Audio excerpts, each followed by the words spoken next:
And now I'm going to tell you a story of a railway wheel tapper who won a lot of money in a football sweep. He went up in the world in consequence and got rather mixed up in his speech.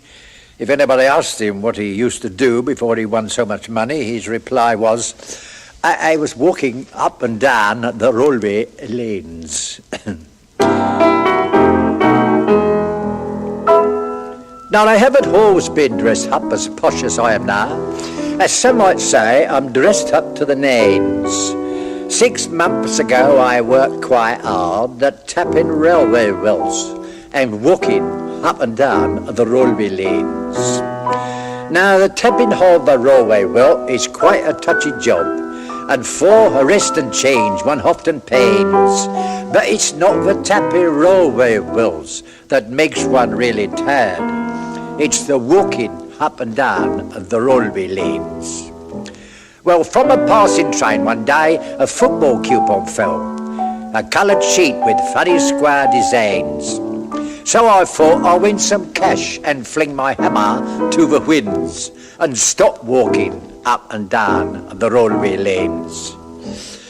Well, I got so interested in the 1, 2, X, and the filling in the 7s and 8s and 9s that I nearly got the Scotch Express between my shoulder blades, which would have spread me up and down the railway lanes.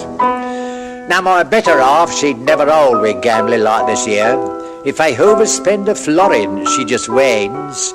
So I says to her, you silly girl, you go and tap some wills and try walking up and down the railway lanes. Yeah, but when I learnt one Saturday I'd really won a packet, I does the only thing, I just resigns. And I sees the station master and says, you can keep your hammer. And the same applies to all the railway lanes. Well, the station was so very small, it left him all alone. So I takes him out and we wines and dines and wanes.